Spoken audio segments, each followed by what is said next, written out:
नाज़रीन आदाब, मैं रिदा खानम आपका खैर मकदम करती हूँ सियासत टीवी के special program review of newspaper में। सियासत टीवी आपके लिए लेकर आया अखबार से रिलेटेड एक ऐसा प्रोग्राम जिसमें हम आपको आज के अखबार की हम खबरों के बारे में बताएंगे। इसमें लोकल, नेशनल और इंटरनेशनल खबरों पर डिस्कशन करेंगे और आपको अहम खबरों की जानकारी भी देंगे। हम इस प्रोग्राम में हर ज़रूरी खबर पर रोशनी डालेंगे, चाहे वो लोकल हो, नेशनल हो या फिर इंटरनेशनल। इस प्रोग्राम में हर खबर की तह तक जाएंगी, क्योंकि कुछ अखबार की सिर्फ सुर्खियां ही बनकर रह जाती हैं, टीवी पर 2 मिनट की न्यूज़ ही हो पाती है। लेकिन हम आपको उन खबरों के बारे में तफसील से बताएंगे। इसी के साथ हमारे साथ ही मौजूद हैं अशर यासिर, आपका खैर मकदम करती हूँ। तो सबसे पहले बात करते हैं तेलंगाना की खबरों के बारे में। इस वक्त तेलंगाना में जो भी पार्टियां हैं वो एक दूसरे पर आरोप प्रत्यारोप लगाती रहती हैं। जैसा कि यहाँ पर कांग्रेस की सरकार है तो कांग्रेस की सरकार पर चाहे बीआरएस हो या भाजपा हो, आरोप का दौर उनके लिए जारी रहता है। हमेशा आरोप लगते रहते हैं, चाहे वो मूसी रिवर फ्रंट को लेकर हो, चाहे हाइड्रा को लेकर हो, या जो हाल के ही दिनों में जो कोंडा सुरेखा हैं, जो कांग्रेस की मंत्री हैं, कांग्रेस की नेता हैं, उन्होंने भी एक विवादित बयान दिया था। इसको लेकर भी काफ़ी सुर्खियां बटोरी थी।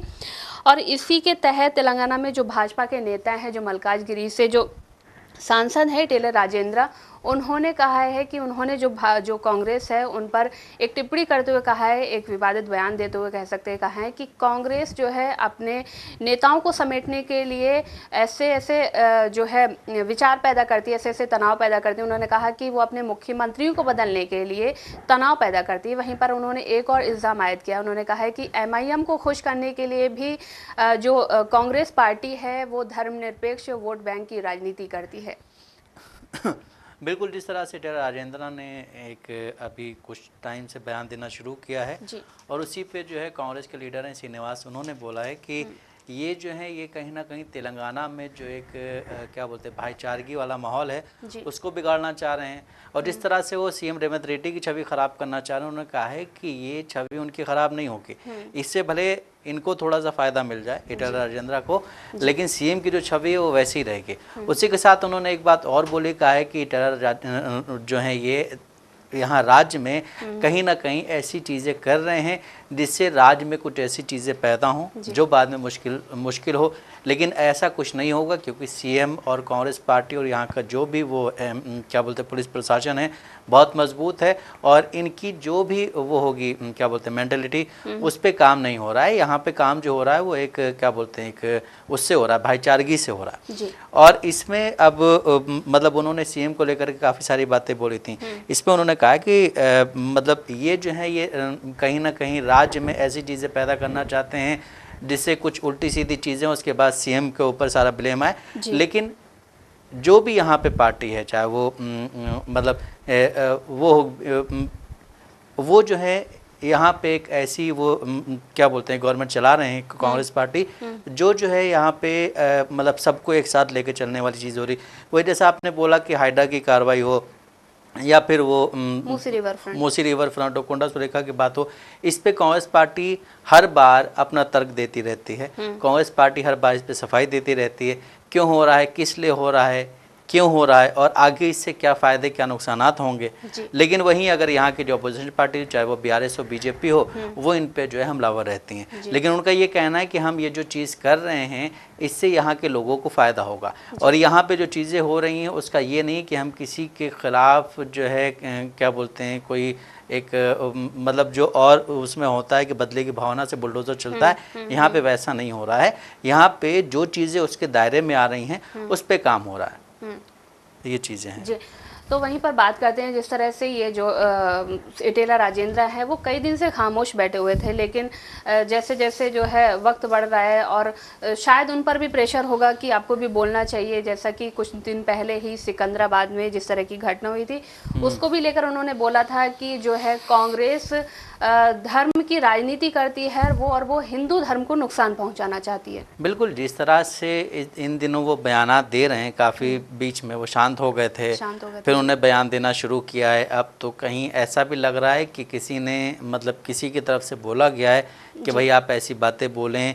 और जिस तरह से उन्होंने बोला था कि 5-6 मंदिरों को यहाँ पर नुकसान पहुँचाया गया है, मैं गया और यहाँ के राज्यपाल से मिला हूँ, राज्यपाल से हमने बोला कि इसमें कोई एक्शन लिया जाए और अगर नहीं एक्शन लेंगे तो उसके बाद क्या कार्रवाई होनी चाहिए, उस पर भी हमने बात की है।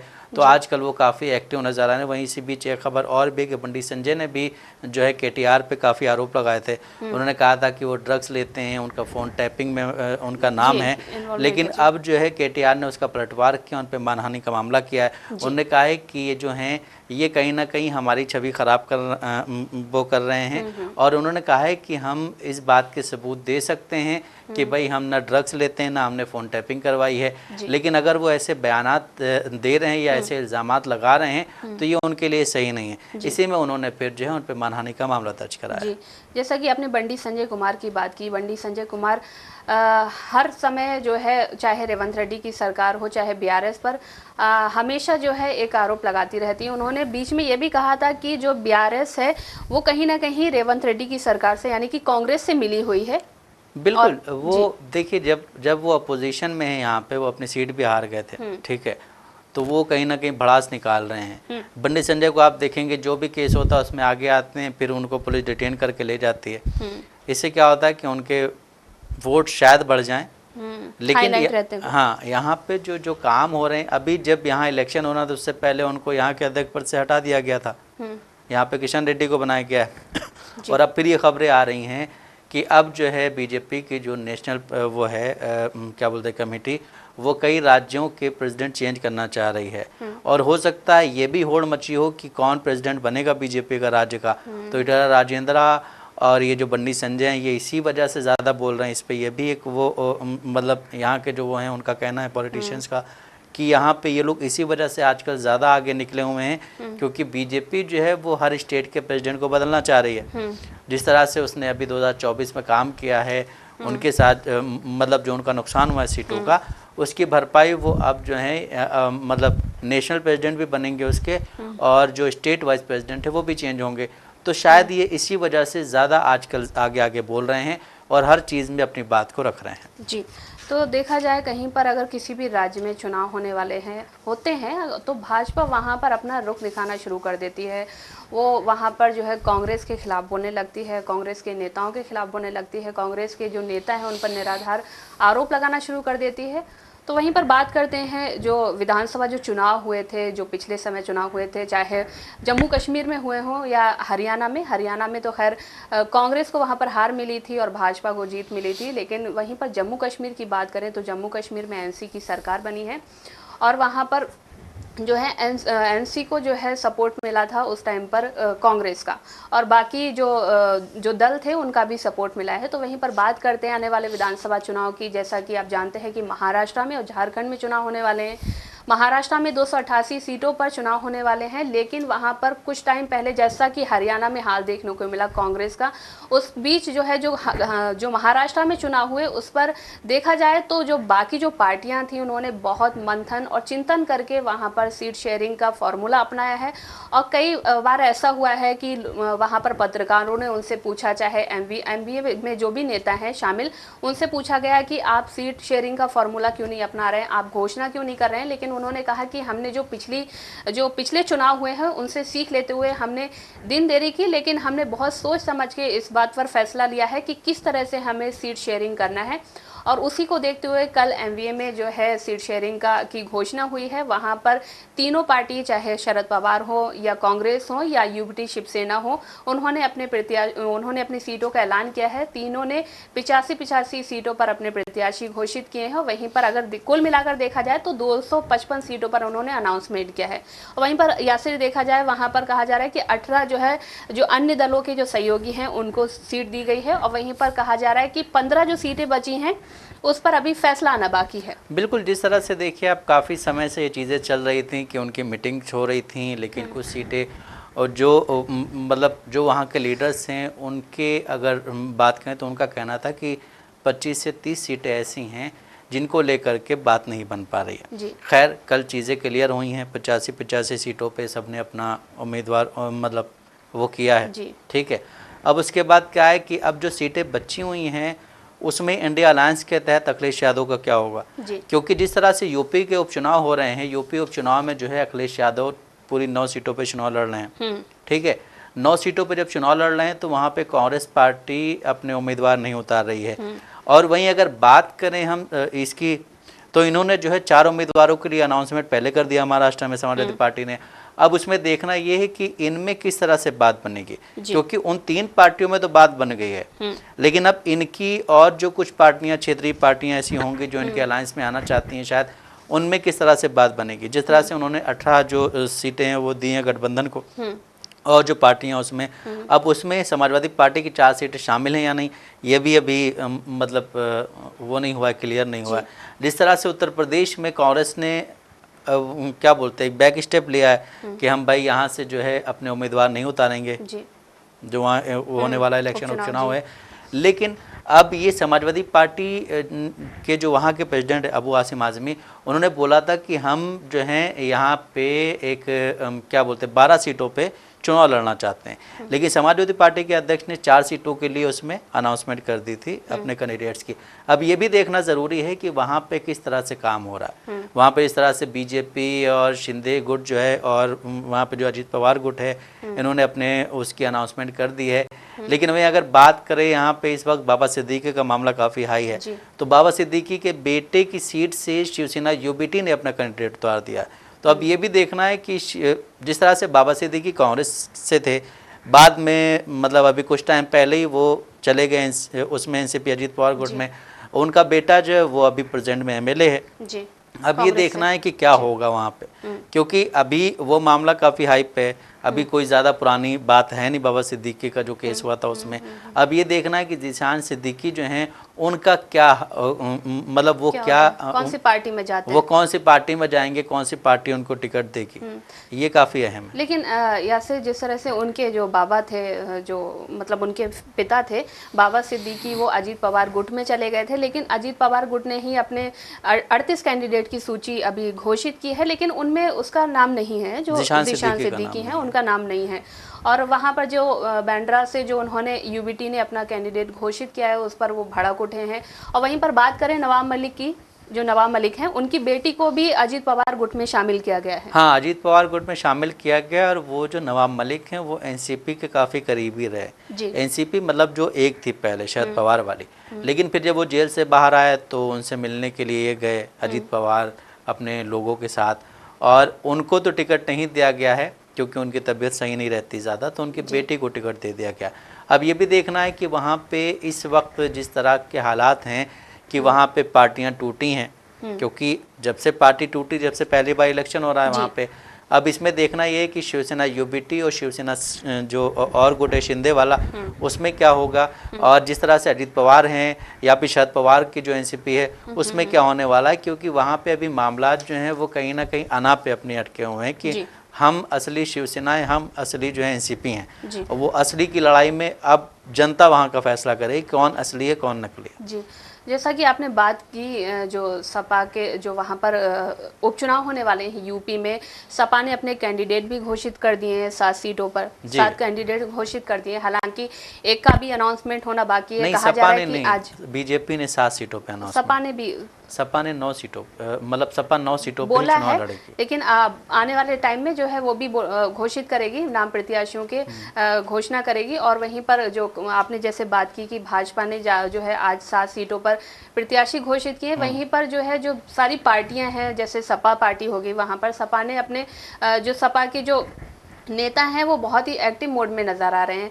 जो उनकी पत्नी है, धर्मपत्नी है डिम्पल यादव, उन्होंने भी वो काफ़ी एक्टिव नज़र आ रही हैं। अगर अखिलेश यादव की बात करें तो उनकी बेटी भी कहीं ना कहीं बहुत ही ज़्यादा एक्टिव नज़र आ रही हैं। और कल ही जो उनकी धर्मपत्नी है डिम्पल यादव, उन्होंने कहा है, उन्होंने अपनी प्रतिक्रिया देते हुए कहा, जिस तरह से योगी आदित्यनाथ ने पिछले दिनों कहा था कि बटोगे तो कटोगे, उन पर उन्होंने प्रतिक्रिया देते हुए कहा कि अगर जैसा कि जो भाजपा के नेता हैं, जो एक मुख्यमंत्री पद पर बैठे हुए नेता है, मुख्यमंत्री हैं, वो एक अच्छे पद पर बैठे हुए नेता हैं, और वो इस तरह के बयान देते हैं, वो कहीं ना कहीं लोगों को भटकाने का काम कर रहे हैं। बिल्कुल, जिस तरह से हम पहले बात करें कि बीजेपी ने अपनी 7 सीटों पर जो है अनाउंसमेंट कर दी, उसमें करहल, कुदरकी, गाजियाबाद, फूलपुर, मंझवा और खैर कटहरी के लिए इन्होंने अनाउंसमेंट कर दिया है। लेकिन वहीं अभी जो है कुछ क्या बोलते हैं सीसामऊ सीट पर बीजेपी ने अनाउंसमेंट नहीं किया।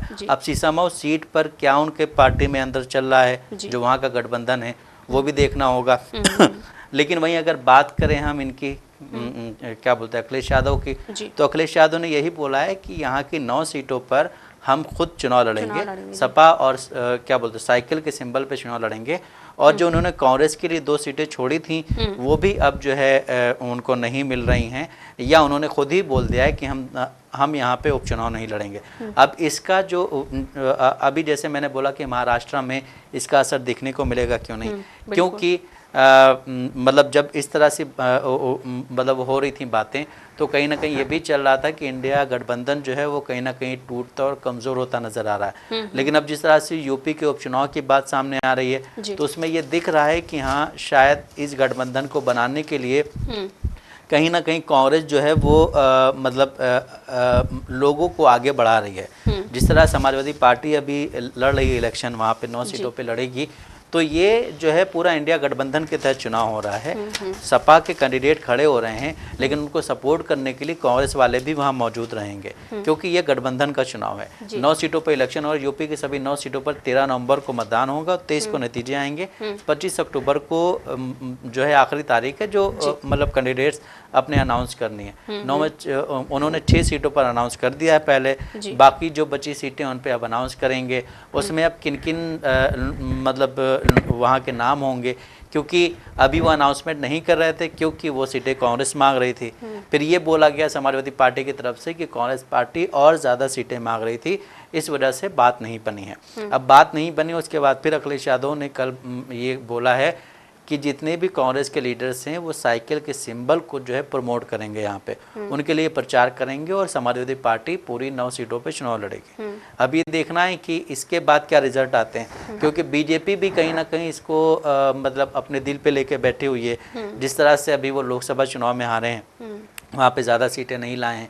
और फिर अभी जैसा कल हमने बात की थी कि आरएसएस भी अब मैदान में उतर गया यूपी के उपचुनाव के लिए, तो ये भी देखना अहम होगा कि आरएसएस का कितना रोल रहता है उसमें, क्योंकि आरएसएस प्रमुख ने खुद ही कल योगी आदित्यनाथ से मुलाकात की थी परसों, और उन्होंने बोला था कि हम जो है ज़मीनी लेवल पर उतर के आरएसएस के कार्यकर्ता बीजेपी के लिए प्रचार करेंगे, बीजेपी के लिए काम करेंगे, और बीजेपी के लिए काम करते करते लोगों से डोर टू डोर मुलाकात भी करेंगे, और बीजेपी को सपोर्ट करने के लिए हम बात करेंगे। जी, तो जिस तरह से उपचुनाव में जो सपा ने अपने कैंडिडेट घोषित किए हैं, वहीं पर भाजपा का आरोप है कि सपा ने जो है हरियाणा का बदला यूपी में ले लिया है। जिस तरह से देखिए, अब हरियाणा में कहीं ना कहीं जो बातचीत हुई थी आम आदमी पार्टी से वो नहीं बन पाए, उसका नुकसान हुआ है कांग्रेस को।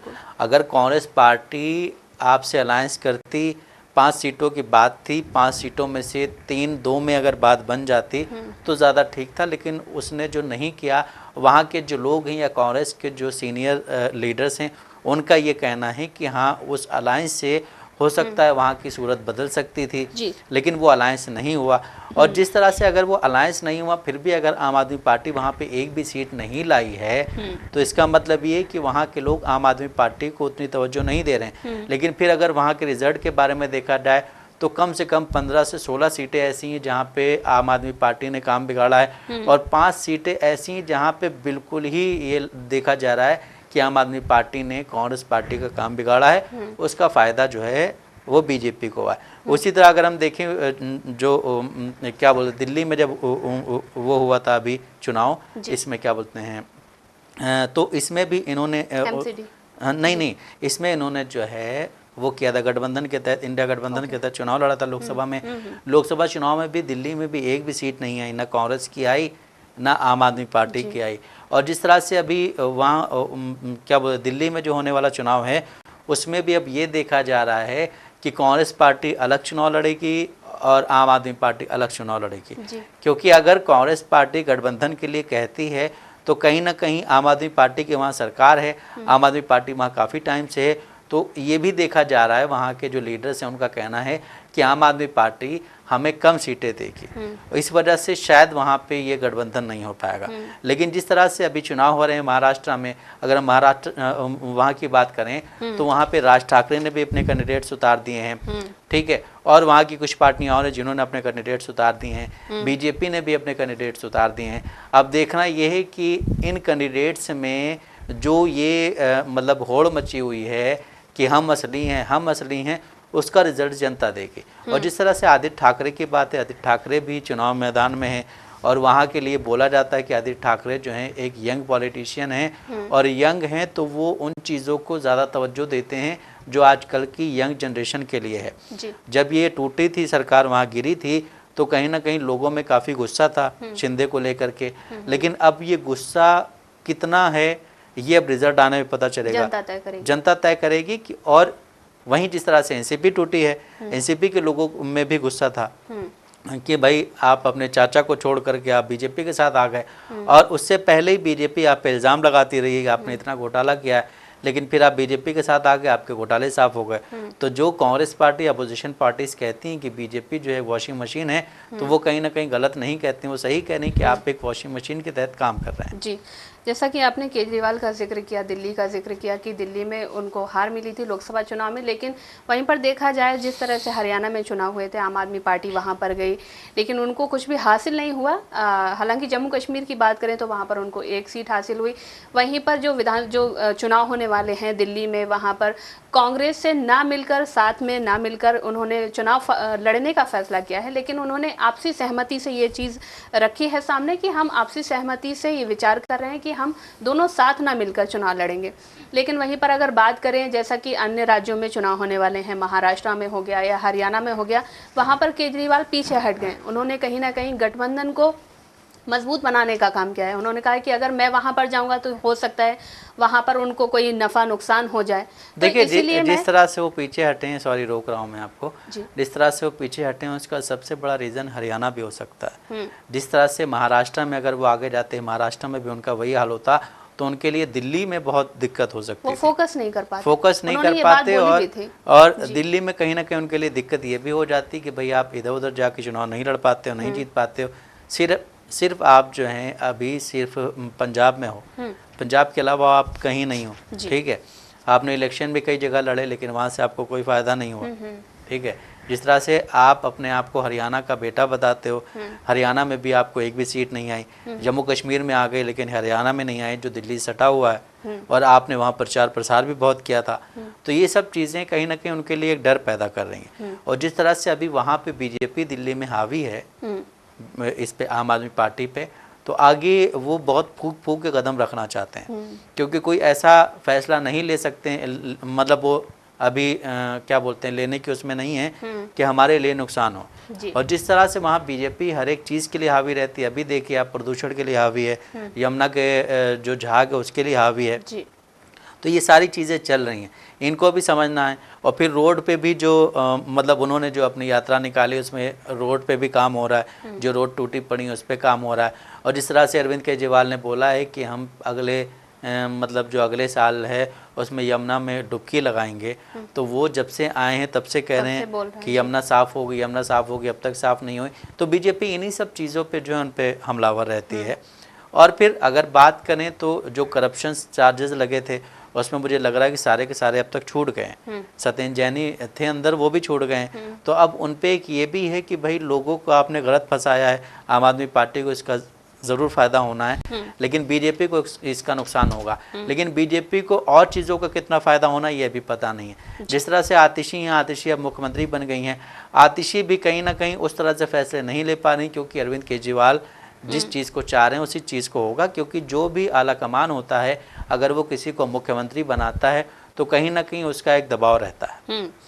जी, तो जिस तरह से जो जैसे कि आने वाले जो विधानसभा चुनाव हैं वहाँ पर जो पार्टियां हैं वो जाकर अपना प्रचार प्रसार करती हैं और कुछ इस तरह के बयान देती हैं जिससे जनता कहीं ना कहीं बहक जाती है। कोई करता है मोहब्बत की दुकान चलाने की बात, तो कोई करता है बटेंगे तो कटेंगे, इस तरह के बयान देते हैं। तो वहीं पर जैसे कि महाराष्ट्र में जो चुनाव होने वाले हैं या हरियाणा में, तो वहाँ पर कई सारे नेता गए थे, चाहे वो कांग्रेस के हो, भाजपा के हो, तो उन्होंने अपने अपने बयान दिए जिस तरह से। तो वहाँ पर जिस तरह से हरियाणा में उनको हार का सामना करना पड़ा कांग्रेस को, कहीं ना कहीं ये बयान भी कहीं उनके काम आए हैं। जिस तरह से उन्होंने, जो धर्म की राजनीति चल रही है आजकल, जिस तरह से नेता बयान देते हैं, चाहे वो भाजपा के नेता हुए या कांग्रेस के नेता हुए।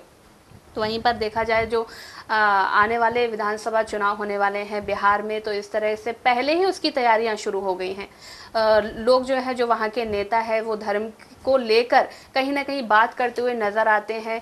चाहे वो आरजेडी के नेता हो गए, चाहे वो जेडीयू के हो गए, चाहे वो भाजपा के हो गए या कांग्रेस के हो गए, वहाँ पर कोई ना कोई बयान ऐसे आते रहते हैं जिससे लोगों का ध्यान भटकने को मजबूर हो जाता है, लोग भटकने को मजबूर हो जाते हैं। वहाँ पर देखा जाए तो पिछले दिनों जिस तरह से गिरिराज सिंह स्वाभिमान यात्रा निकाल रहे हैं, उन्होंने वहाँ पर एक वाक्य भी बोला था कि उन्होंने, योगी आदित्यनाथ ने जो एक बयान दिया था कि बटेंगे तो कटेंगे, उसका भी उन्होंने जिक्र किया था। उन्होंने हिंदू मुसलमान का जिक्र करते हुए कहा था कि अगर जिस तरह से बंटवारा हुआ था देश का, उस समय अगर सारे मुसलमान पाकिस्तान चले जाते तो हमें आज ये दिन देखना नहीं पड़ता। बिल्कुल, जिस तरह से गिरिराज सिंह यात्रा लेके निकले थे, गिरिराज सिंह यात्रा लेके सीमांचल निकले, और सीमांचल वो इलाका है जो मुस्लिम बाहुल्य इलाका कहा जाता है। उन्होंने उसमें कई सारे वादित बयान भी दिए। उन्होंने कहा है हिंदुओं को एकजुट रहना है, वरना और लोग हमें दबा देंगे।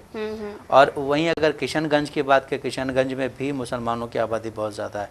किशनगंज में उन्होंने अपनी यात्रा को समाप्त किया है।